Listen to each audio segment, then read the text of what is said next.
Para mí es un placer darle la bienvenida a Carlos Llanto Cuevas, una nueva columna sin nombre. Carlos, ¿cómo estás? Bienvenido. Muy bien, buen día, muchas gracias. Muy bien, Estoy Carlos. bárbaro. Bueno, me alegro mucho tenerte en un nuevo programa. Un capítulo que se llama Isapú Mbaracá Guazú, más cerca del arpa que de la guitarra. Carlos, ¿por qué es eso? Contame.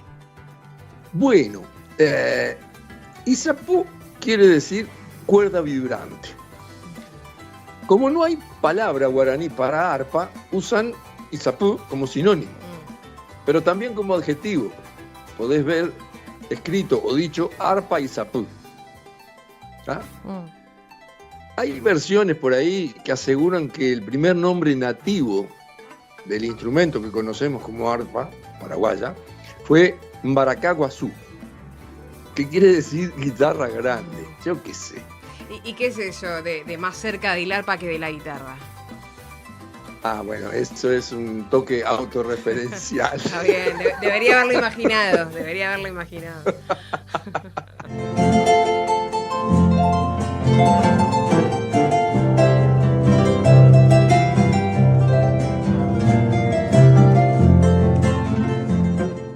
Y a ver, capaz que alguien se acuerda. En televisión hace mucho había un bolichero que decía: yo antes de hablar quisiera decir unas palabras. No creo que tú te acuerdes, pero seguramente los mayorcitos que siguen el programa sí.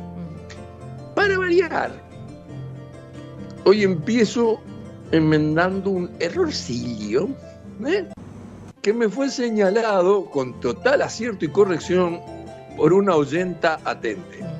Digo oyenta atente porque si digo oyente atenta me salta la barra femenina entonces no quiero lío. Una oyenta estuvo atente a lo que yo dije y cuando alguien tiene razón no precisa dársela, ¿verdad? ¿Por qué no?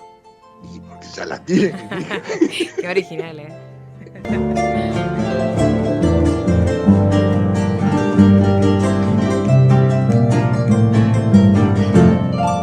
Muy bien. El jueves pasado, yo dije que escuchamos a Marianne Francescon, recordarás, interpretando Kilómetro Cero.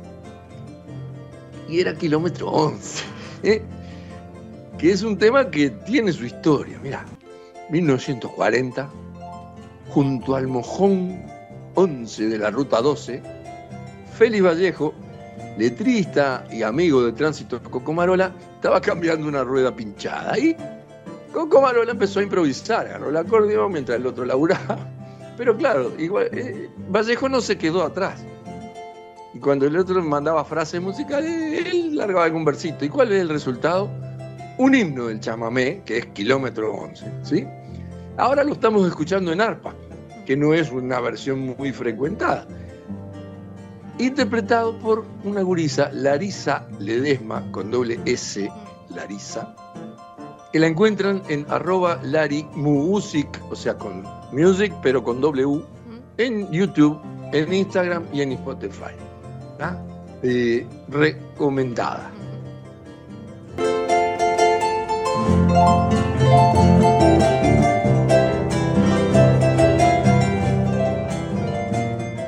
Así que bueno, salvada la errata, procedo a presentar nuevos hallazgos del espinoso asunto de la media y el calcetín, ¿te acordás? Sí, claro. A Pamplona hemos de ir con una media, a Pamplona hemos de ir con una media y un calcetín. La verdad es que no quedé conforme con la explicación del otro día. Así que anduve garimpando, encontré a una profesora de castellano, inglesa ella, que preguntaba sobre esa estrofa.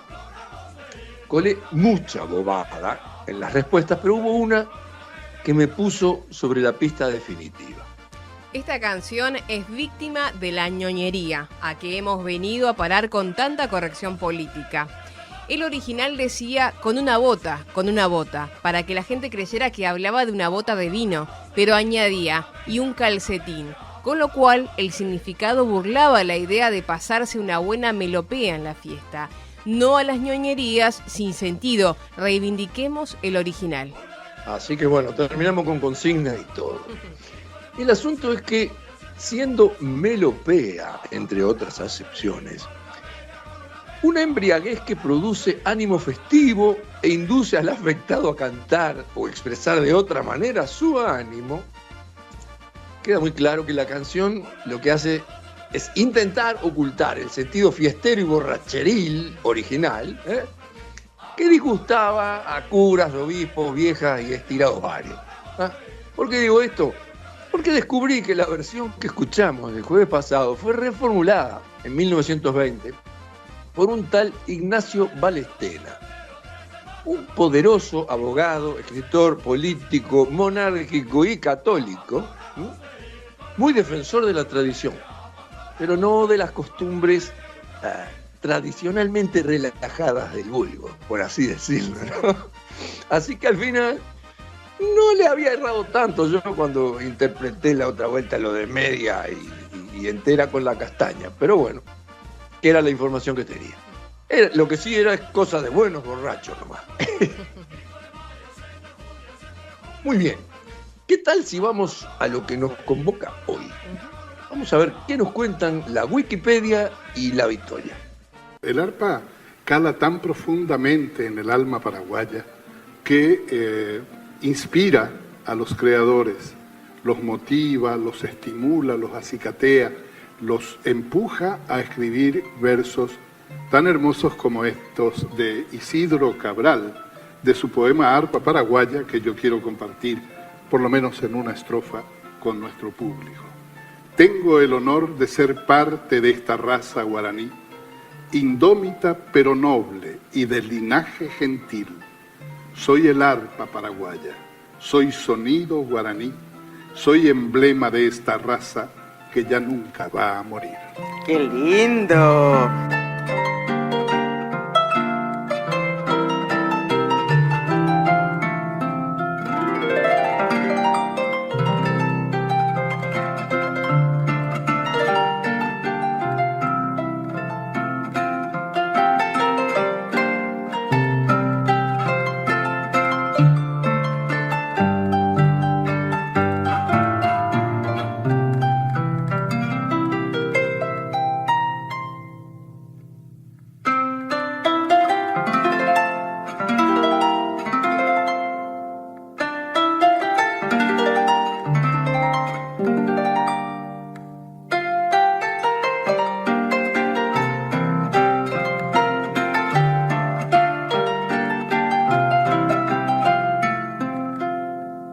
Es increíble el amor y el orgullo que tienen los paraguayos también por su arpa. Sin duda es el instrumento nacional, con perdón de la palabra. Su importancia cultural nace con el rediseño guaraní de un instrumento que conocieron como europeo, pero que hunde raíces en el fondo de la historia. Es realmente un instrumento antiquísimo.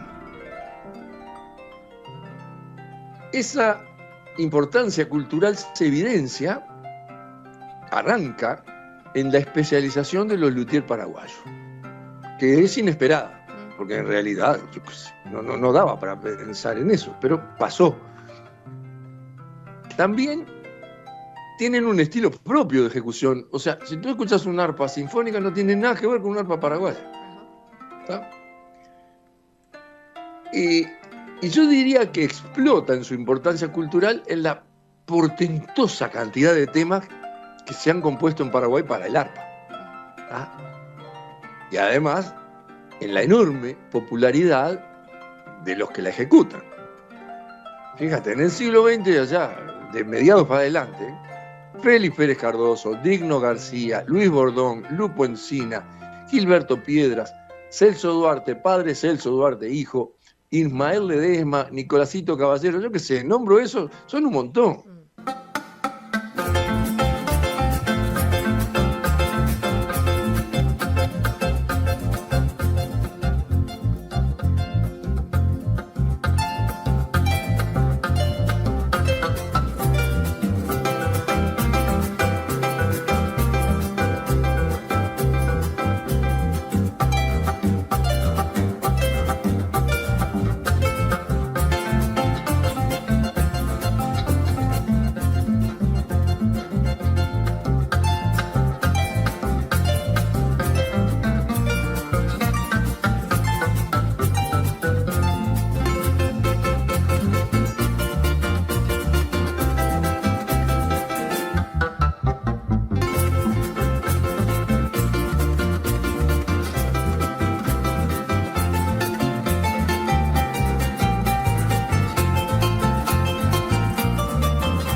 arpista Matías Strobel fue el padre Antonio Sepp quien introdujo el arpa en las misiones jesuíticas, allá por 1691 en la reducción de Yapeyú, actualmente en territorio de la provincia de Corrientes. El ángel arpista, uno de los célebres ángeles musiqueros del friso, que se encuentra sobre la puerta principal del templo de la misión jesuítica de Santísima Trinidad del Paraná, construida entre 1706 y 1776, confirma su temprana presencia. Luego de que en 1767 el rey de España expulsara del imperio a los jesuitas, la utilización y construcción de arpas decayó, quedando encapsulada en el departamento de Guairá durante más de un siglo. La reaparición del arpa paraguaya comenzó en la primera mitad del siglo XX de la mano de la popularidad del arpista Félix Pérez Cardoso, que hizo modificar la forma del cabezal, la colocación y cantidad de las cuerdas y acortar la caja, definiendo así la identidad del instrumento. En 1953, la ciudad de Iatí, donde vivía, fue rebautizada Félix Pérez Cardoso y en 2007 declarada cuna del arpa paraguaya. Abel Sánchez Jiménez fue el que hizo la última modificación importante, porque llevó la cantidad de cuerdas a 38 e inventó unos taquitos para hacer medio tonos, que es una cosa muy importante en la música, y además colocó algunas cuerdas dobles con sonido natural de un lado y bemol del otro. Los que entiendan un poco de música se dan cuenta que son cosas importantes para la ejecución de un instrumento. En 1946, el arpista Digno García, que después se haría famoso por el tema La Cascada, se integró al conjunto Los Guaireños, que era liderado por Gumersindo Ayala Aquino, ¿ah? Y lo integraban también con Patricia Ayala, Humberto Barúa y Luis Osmer Mesa, que en los años 60 sería mundialmente famoso como Luis Alberto del Paraná. O sea, ahí arrancamos con una proyección de esa música ya no solo dentro del país. Pero fue en 1948 que Albino Quiñones pudo interpretar arpa paraguaya en Europa. Allá fueron con el trío olímpico, que completaban nuestros conocidos Emigdio Ayala y Eladio Martínez. Los nombramos en programas anteriores. En 1954 empezó el verdadero boom de la música y el arpa paraguaya, con el grupo originalmente denominado Los Paraguayos, que ya estaba integrado por Luis Alberto del Paraná, Digno García y Agustín Barbosa.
Algunos temas creados para arpa paraguaya han adquirido el rango de clásicos latinoamericanos, como El pájaro campana, de autor anónimo, Carrita Güí, de José del Rosario Diarte, Misiones New, de José del Rosario Diarte, Misionera, de Fernando Bustamante, El tren lechero, de Félix Pérez Cardoso, inspirado en el primer tren latinoamericano, uno de los orgullos del Paraguay, y Cascada, de Digno García, inspirado en las cataratas de Iguazú. En 1997, el 9 de junio, quedó establecido como el Día Nacional del Arpa Paraguaya, en conmemoración del fallecimiento de Pérez Cardoso. Yo sé que algún malintencionado dirá que es para trabajar menos. Capaz nomás, pero solemnemente anuncio que el tiempo de que disponemos desde aquí hasta las 10 se lo cedo con todo afecto al Chango Spasiuk. Por buen músico, por buena gente y porque en su ciclo Pequeños Universos en Canal Encuentro realmente dejó un cofre lleno de joyitas entrañables, nutricias para nuestra cabeza y nuestro corazón. Así que, Changuito gringo, el escenario es tuyo.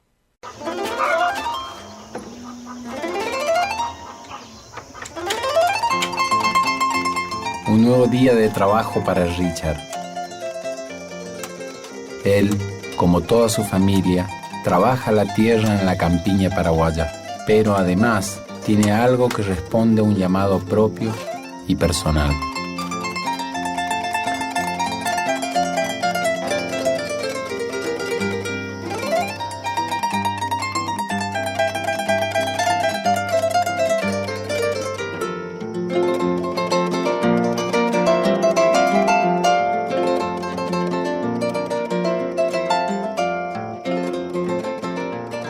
Como él, son muchos los paraguayos que reciben este llamado del arpa y que deciden responderlo con un tiempo y una dedicación que solo se explica a través de la fascinación que despierta en ellos la sonoridad de este instrumento.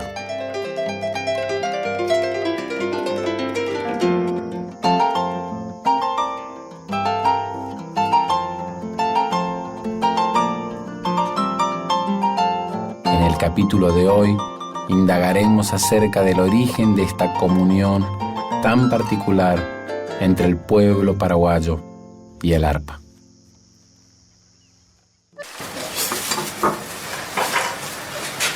Estamos en el taller de construcción de arpas del luthier Oscar Maldonado.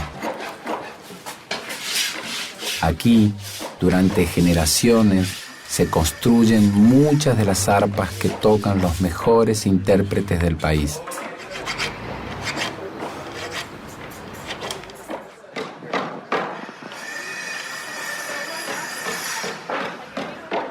Qué patio maravilloso que tiene acá, ¿eh? Ah, muchas gracias, Chan. Qué bárbaro, sí. Qué lindo. ¿Y ahí el taller? Y ahí es el taller donde trabajamos todos los días y compartimos momentos hermosos con los músicos. Sí. Una pregunta. Sí. ¿Cuándo aprendió el oficio de hacer un arpa? Empecemos por donde empezó, porque el que realmente se inició en este trabajo y gracias a él nosotros estamos en este rubro, es un tío nuestro. ¿Cómo se llama su tío? Adelio Ovelar. Adelio. Adelio Ovelar. Él fue el que empezó con un arpista llamado Cristino Báez Monjes. Él forma dentro de la historia del arpa un paréntesis muy importante. Era un secretario del taller, del tío así, y de a poquito fui tomando interés y sin darme cuenta ya estaba metido en esto. Sí, y una pregunta, ¿quién lo trajo al arpa al Paraguay? Los jesuitas es lo que nosotros sabemos históricamente, pero de ahí los indígenas ya empezaban a copiar el arpa. El arpa que la habían traído los jesuitas era totalmente una arpa europea, totalmente diferente a la que es hoy en día el arpa paraguaya. Y quien fabricó la primera arpa acá en Paraguay fue don Epifanio López. Y la marca de su arpa era India. Ellos pintaban a mano nomás la cabecita de una india y todas sus arpas tenían cabeza de india, una cabecita de india con una flecha. El arpa es uno de los instrumentos más antiguos fabricados por el hombre. Se conocen arpas fabricadas en Asiria, Israel, en Egipto, de donde pasó a Grecia y de allí se dio a conocer en el resto de Europa. Hacia fines del siglo XVI, los jesuitas lo introdujeron en América. Los pueblos originarios de esta región lo adoptaron rápidamente y empezaron a construirlo con madera de la zona. Ese fue el inicio de una serie de cambios que diferencian al arpa paraguaya de las arpas de otras regiones del mundo. Muchos de esos cambios fueron impulsados por los propios músicos paraguayos que, como Félix Pérez Cardoso, mientras componían buscaban la sonoridad que exprese mejor el modo paraguayo de tocarlo. Y al principio habían hecho el arpa con las cuerdas al costado también. En el lado derecho y los clavijeros era una cabeza maciza. Y ahora en el centro el arpa paraguaya, y esa es la idea que trajo don Félix Pérez Cardoso también. Y a partir de don Félix Pérez Cardoso ya empezaron a surgir otro arpista, otro hombre y músico que eran músicos de otro instrumento. Y el que le dio destaque internacional al arpa, y también de ahí fue modificándose también el nombre del arpa, fue don Luis Bordón. Él compuso una música, una polca, y le puso un nombre arpa paraguaya. Arpa paraguaya. Arpa paraguaya. Y es como que a partir de ahí empezó a llamarse el arpa paraguaya, el instrumento. La denominación de ese disco. ¿En qué año fue la grabación de Luis Bordón? Y seguro que fue en la década del 50, entre 60. Cerca de los 60. ¿De qué madera están hechos los arpas? La caja acústica es de cedro. Cedro, de acá del Paraguay. Cedro nacional. El cedro es la madera más noble para un instrumento. Usted toca y siente la pasta del cedro, que es diferente, no es igual a otras maderas. Hay niños jóvenes y de todas las edades, genios que aparecen de todos lados, todo el tiempo. Nacen arpistas como plantas nomás. Sí. Por eso debe ser que crece tanto cedro también aquí. Y tanto cedro también. Es que sí, nos mandó a Nicolásito Caballero. Hay algo aquí. Bien, nosotros le atribuimos a Dios porque de otra manera no se explica esto. Una tarde cualquiera en Caaguazú basta para confirmar lo que sorprende a Maldonado. Después de la hora de la siesta, los niños arpistas parecen florecer por las calles. Pero aquí hay una razón bien concreta de por qué el arpa tiene tanta difusión. Sonidos de la Tierra es un proyecto de enseñanza de arpa para niños que hace ya varios años viene fomentando este instrumento. Aquí es donde Richard, campesino y arpista, aprendió a tocar primero y a dar clases después. 1, 2, pam, pam, pam, pam. Tam, tam, tam, tam, tam. Final. Tam, tam.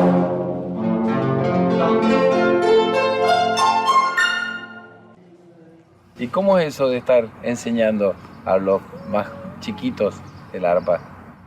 Es único, o sea, al principio no sabía cómo era enseñar, tampoco yo aprendí también así como ellos.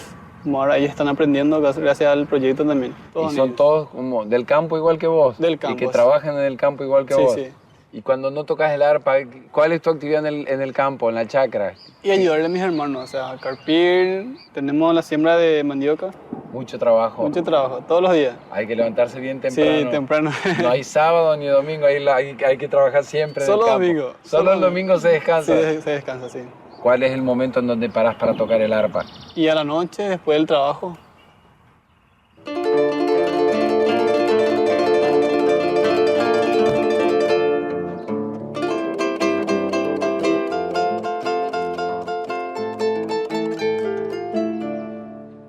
¿Cómo sentís que hubiese sido tu vida si no hubiese aparecido esa posibilidad de descubrir este instrumento? ¿Hacia dónde crees que hubiese ido todo?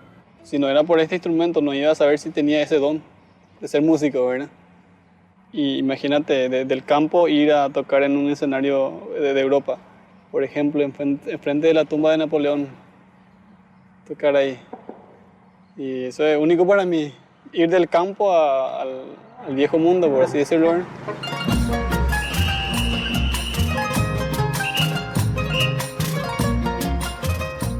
La presencia de este instrumento también se hace sentir en Asunción, la capital del Paraguay, en donde en lugares como Arparoga se les enseña a muchos de los futuros músicos. Dentro de pocas semanas tendrán lugar en Asunción el Festival Mundial del Arpa. Esa noche, muchos de ellos compartirán escenario con grandes figuras del mundo de este instrumento. El otro tema La expectativa de estos chicos es grande.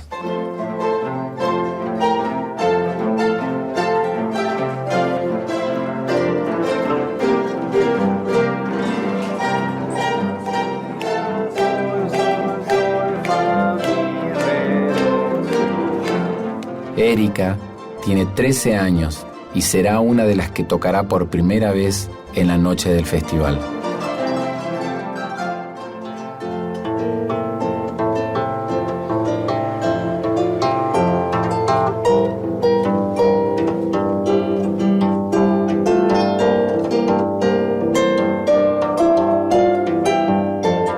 ¿Cuándo empezaste a tocar el arpa? Desde el año pasado comencé otra vez mis clases.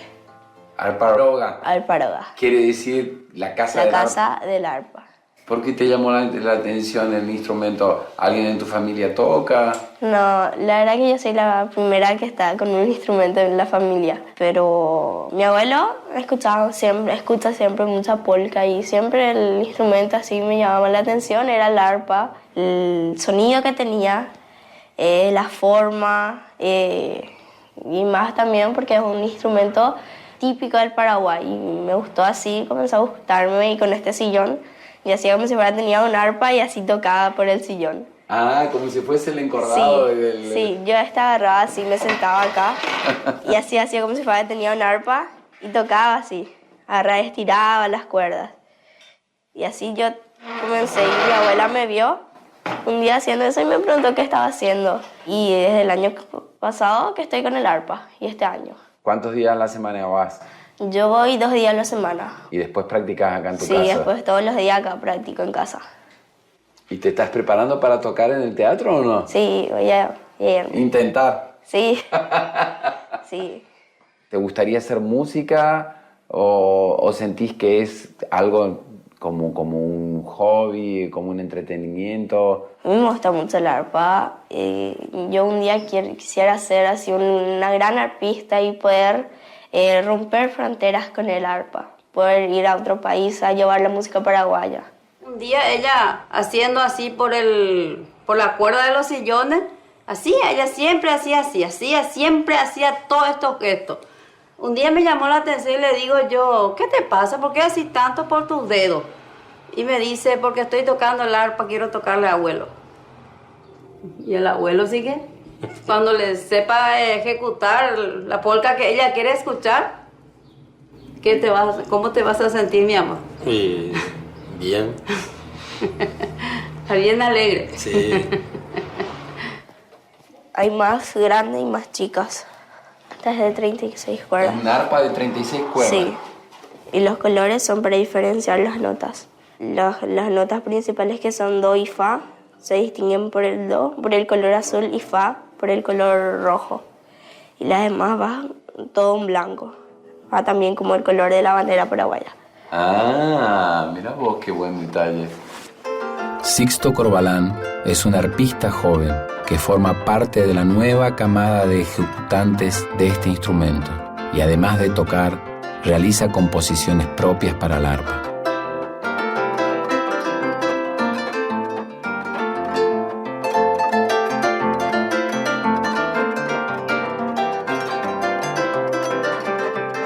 Tenés como un... Es la llave y es una técnica netamente del maestro Nicolás Caballero. Porque vos estudiaste con él. Claro, soy discípulo de él. Por ejemplo, lo que se hace es estiplar las cuerdas.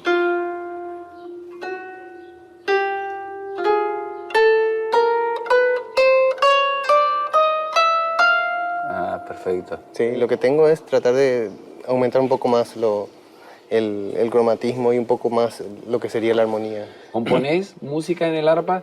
Sí, claro que sí.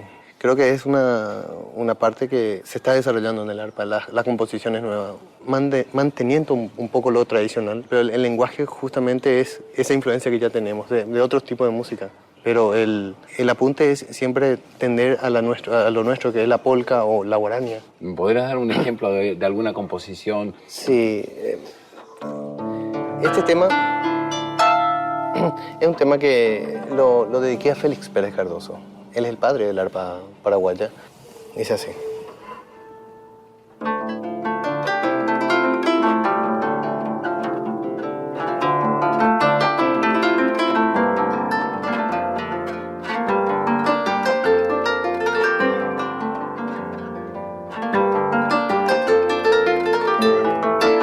¿Y los arpistas de ahora, cuáles son los más destacados? Sí, hay que decir que es Nicolás Caballero, porque Nicolás Caballero es, digamos, un genio del arpa, que tal vez Dios también envió para nosotros eso. Nicolás Caballero, cuando tenía seguro 6 años, él ya deslumbraba a Europa con su arpa. Y hasta ahora es casi imposible de tocar lo que él ya tocaba en ese tiempo para cualquier músico arpista de hoy en día. Era un genio, es un genio, es un enviado, algo así. ¿No te parece?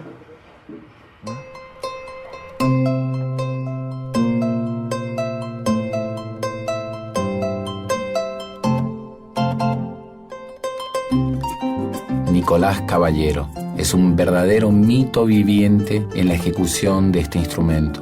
Su carrera arrancó de muy niño, tenía apenas 4 años, con presentaciones en escenarios de todo el mundo.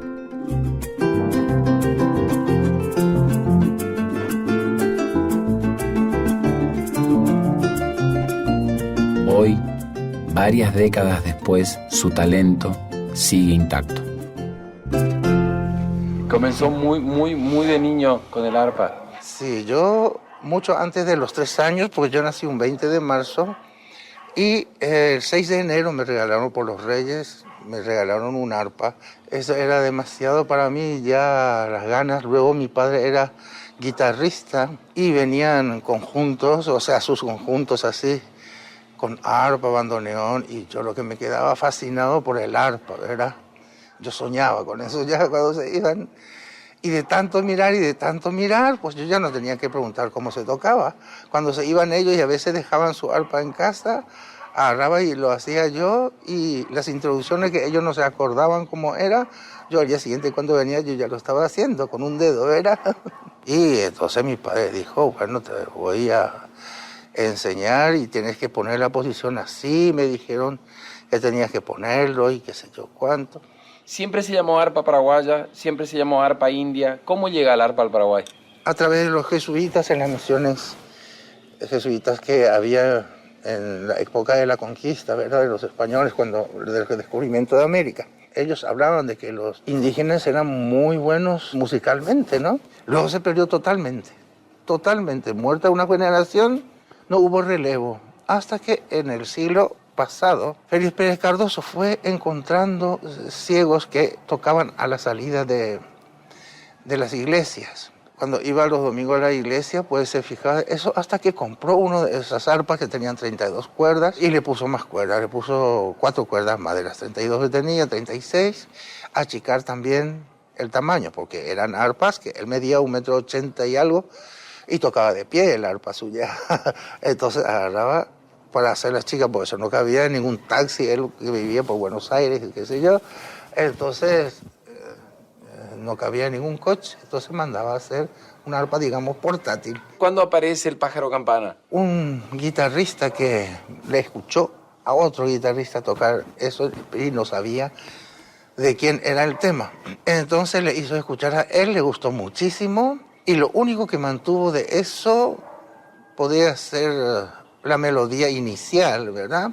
Y esa versión gustó a la gente y es el tema más grabado del mundo, porque todo el mundo toca pájaro campana en piano, en guitarra, en charango, en quena, lo he oído, y los arpistas, si no tocan, no son arpistas. Y si dice que son paraguayos, tampoco lo son porque no saben el palo campana. O sea que... ¿Lo puede tocar para mí acá? Sí, te lo puedo improvisar porque yo ya hago mis sonidos improvisadas, ¿verdad?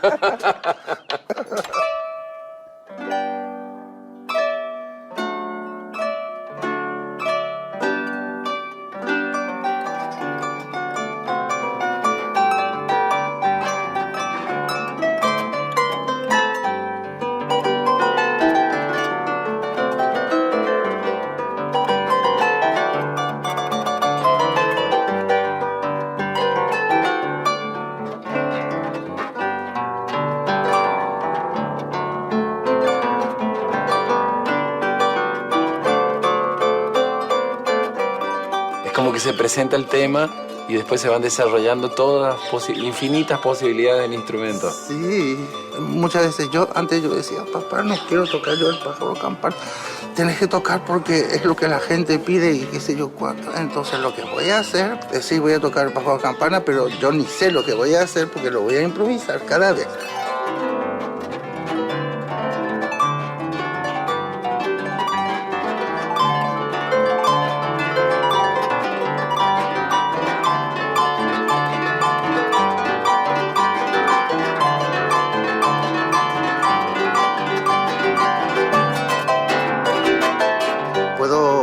Demostrar muchas cosas, por ejemplo, de la técnica propia o de lo que el arpa permite hacer al intérprete, ¿no es eso?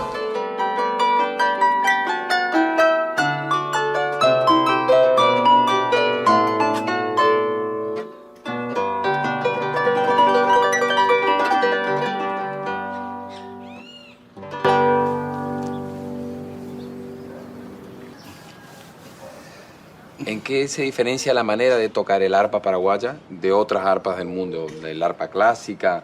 Y ellos tocan siempre de abajo para arriba, así, ¿verdad? Para tocar con la yema y recortar las uñas y en lo posible el restante de uña que hay ni siquiera utilizarlo. Sale mucho más el sonido gracias a la uña. Y después que hay cosas muy veloces que se hacen con la punta de la uña. O sea que con la uña se puede lograr, hay mucho más volumen, más velocidad, sí, pero a su vez uno puede lograr un sonido suave y aterciopelado también. Exactamente, la yema y con la uña, por ejemplo, más brillante. Es más brillante y yo puedo tocar un volumen sin que se oiga la uña. Se oye un golpe, un ataque, pero no se oye una uña. Entiendo. Eso sería, ¿verdad? Yo puedo hacer que esto suene netamente chillón, ¿verdad? Yo lo toco generalmente por aquí.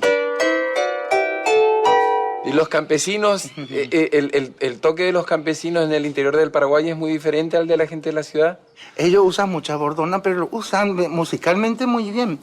Entonces hace el relleno del acordeón y ellos complementan con la bordona, con lo cual está muy bien estructurado. No se cruzan a veces, hacen dúos, en decir, y sale divinamente dúo de acordeón con arpa.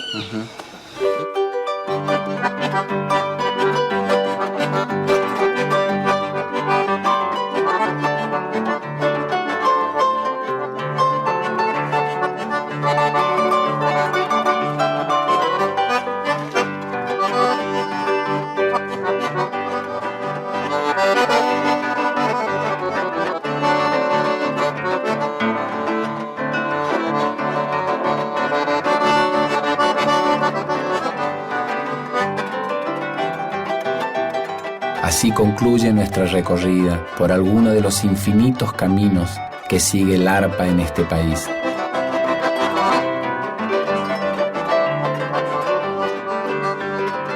Con excepción tal vez de la guitarra, pocos instrumentos llegados en época de la conquista lograron una difusión tan amplia en un mismo lugar.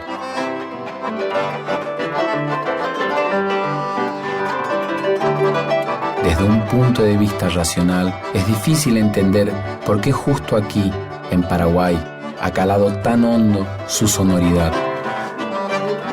Tal vez haya influido la delicadeza del espíritu guaraní, tal vez la variedad de cedros que abundan en la región y que se sirvieron de base para la construcción de sus cuerpos.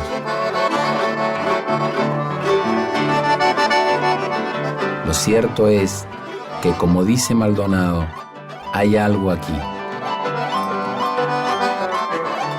Con su enorme diversidad de ejecutantes y estilos, esta tierra parece haber sido bendecida con un don especial para tocarlo. Ya sea a través de la ejecución exquisita de algunos artistas consagrados o en la ejecución emocionada y simple de quien se lanza por primera vez a un escenario. La historia del arpa en Paraguay es, en definitiva, la historia de un encuentro, el encuentro de un instrumento y su pueblo.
Es hora de una especie de ficha técnica que nunca hago, pero hoy me parece que corresponde. Con una aclaración previa. Es insólita la cantidad de temas y versiones disponibles que incorporan arpa en la música del Paraguay. Insólita. Hay tradicionalistas, conservadores, hasta presentaciones tipo heavy metal y punk incluso. Busquen que hay, se van a divertir. Hay marchas militares, hay temas de dulce pasión, de amarga desolación, de orgullo patrio y guerrero, o miseria por desamor. ¿Qué es eso? Absolutamente de todo. Hay intérpretes burdos y otros delicadísimos. Hay cultores del virtuosismo velocista y también del preciosismo sutil. Se encuentran arreglos modestísimos y también otros sinfónicos. Hay hasta una misa criolla con orquesta, coro, tenores, y por supuesto arpa, ni que hablar. Y cualquiera que lo ponga a buscar confirma esto que estoy diciendo. Sin embargo, todos los temas que escuchamos hoy, salvo Kilómetro 11, fueron tomados de la misma fuente. La grabación en vivo del 6º día del 13º Festival Mundial de Arpa Paraguaya, que tuvo lugar en 2020, en plena pandemia. Así que les pido que sepan disculpar si el sonido que traigo hoy no es el mejor, pero fue mi modesto homenaje a toda esa gente que no permitió que el terror se apoderara de su corazón y que les llevaron a la gente, a sus casas, 2 mensajes: que la vida es bella y que la vida puede más. Saquen cuentas. La grabación de ese día dura 3 horas, un día. El festival dura una semana, 7 por 3. Van 17 ediciones, 7 por 3 por 17. Y están todos los discos que hay en YouTube, Spotify, en Deezer y en todos lados para elegir. Hagan la cuenta, les dije, todo lo que había para poner en este ratito. ¿Está? Ahora, los que gusten de este género no va a ser por falta de qué escuchar que se priven. Ahora sí, la ficha técnica que prometí. Despacito, para que puedan anotar. Les cuento los temas de hoy por orden de aparición, autor e intérprete. Abrimos con Carreta Gui, de José del Rosario Diarte, interpretado por Martín Portillo. Después fue Mamita Mía, de y por Papi, como papá, Papi, Galán. Luego Piririta, de Alejandro Villamayor, interpretado por Francisco Jiménez. Caricias de Mamá, de y por Jessy Báez, Jessy con doble S y latina. Escuchamos también la cortina del festival, que es de don Félix Pérez Cardoso, casualmente, interpretada por Elías Balbuena y el dúo Quiñones Ayala, que ya lo mencionamos. Fíjense la importancia de toda esa gente, y esa grabación es original. Y estamos despidiéndonos con Musiqueada Chiamapé, o sea, Serenata para mi amada, de nuestro amigo José Asunción Flores, interpretada por Francisco Jiménez y su conjunto. Salud y monarquía, y hasta la próxima, siempre.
desde Vergara y para todo el mundo. Una radio con propósito. Una radio con visión. Una radio para todos. El Libertador, 1210 AM.